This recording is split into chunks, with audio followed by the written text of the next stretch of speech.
This is task A1 of the CAP RMF course, Assessor Selection. The task is select the appropriate assessor or assessment team for the type of control assessment to be conducted.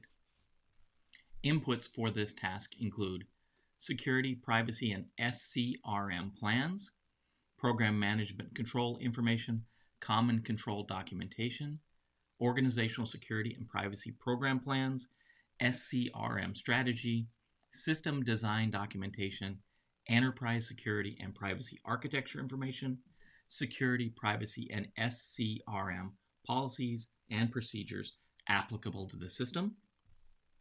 Expected outputs from this task are the selection of the assessor or assessment team responsible for conducting the control assessment. Primary responsibility for this task is the authorizing official and the authorizing official's designated representative.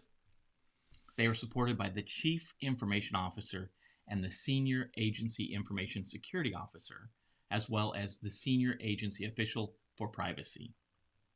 This does align with the SDLC. For a new system, it aligns with development and acquisition or implementation and assessment, and for existing systems, it aligns with operations and maintenance. It does not have a corresponding alignment with the cybersecurity framework. So let's dive into the assessor selection. First, we need to determine the expertise and independence of the assessor. The book says organizations consider both the technical expertise and level of independence required in selecting control assessors. Organizations ensure that control assessors possess the required skills and technical expertise to develop effective assessment plans and to conduct assessments of the program management, system-specific, hybrid, and common controls as appropriate. This includes general knowledge of risk management concepts and approaches, as well as comprehensive knowledge of experience with hardware, software, and firmware components implemented.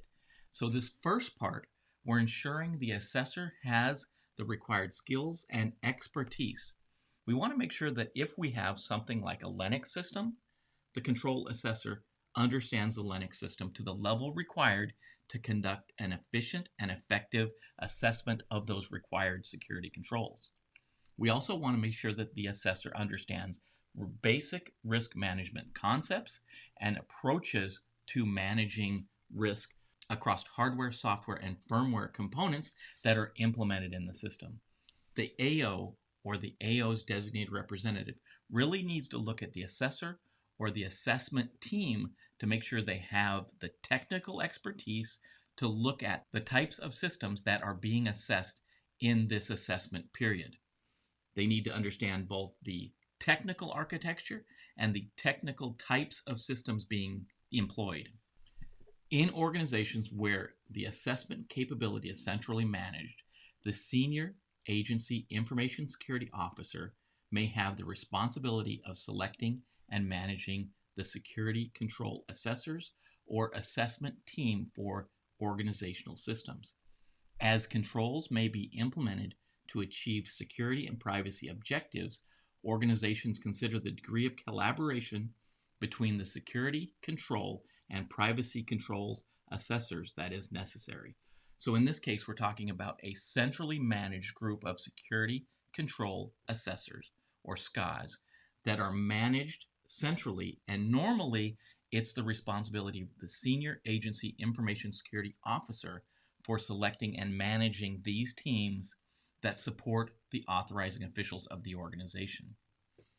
We also want to make sure that there's a collaboration between the people that are assessing the security controls and the people that are assessing the privacy controls. And yes, it may be possible that this is done by the same team. Organizations can conduct self-assessments of controls or obtain the services of an independent control assessor. An independent assessor is an individual or group that can conduct an impartial assessment. So first we want to talk about the independence. So the control assessor should be independent of the system being developed. That means they shouldn't get rated by anyone that's part of the system development leadership team. They shouldn't have any ties with the system, but that level of independence can be set by the authorizing official. So in essence, if there's only a group of people that are qualified to assess the system, and those people actually work for the system owner, it may be possible that the AO determines that is independent enough. In the end, it's up to the AO to determine if the assessors are independent. It's good for organizations and system owners to conduct self-assessments of the controls prior to the independent assessor checking the controls. And they can do this with their own staff, or they can hire independent assessors to review the controls prior to the official assessment. If an independent assessor is used, those results may be used during the assessment stage. Impartiality means that the assessors are free from perceived or actual conflicts of interest with respect to the determination of control effectiveness or the development, operation, or management of the system common controls or program management controls. The authorizing official determines the level of assessor independence based on applicable laws, executive orders, directives, regulations, policies, and standards. So again, it's up to the AO to determine if the assessors are independent or not. They have to look at laws, executive orders, directives, regulations, policies, or standards when determining this level of independence, but ultimately it's the authorizing official that will be signing off on the risk of implementing the system. So it's the authorizing official that determines the independence of the assessors, who essentially work for the AO to determine the effectiveness of the controls that are implemented. The control assessors really work as the AO's eyes and ears on the effectiveness of the required controls. The authorizing official consults with the Office of the Inspector General, the Chief Information Officer, the Senior Agency Official for Privacy, and the Senior Agency Information Security Officer to help guide and inform decisions regarding assessor independence. So they don't have to determine independence in a vacuum. They can seek assistance from other folks in the organization to determine if the assessor is truly independent. The System Privacy Officer is responsible for identifying assessment methodologies and metrics to determine if privacy controls are implemented correctly, operating as intended, and sufficient to ensure compliance with the applicable privacy requirements and manage privacy risks. The Senior Agency Official for Privacy is responsible for conducting assessments of privacy controls and documenting the results of the assessment. So, the privacy controls are under the venue of the privacy officer, and the security controls are under the venue of the agency security officers. Many times these controls can be assessed by the same team, but that's up to the organization to collaborate and make sure that these assessments happen at the same time. If they happen by the same team, that's great, but they can also happen by two independent assessment teams. At the discretion of the organization, privacy controls may be assessed by the independent assessor. That's what we were just talking about. They can be assessed by the same person that's assessing the security controls.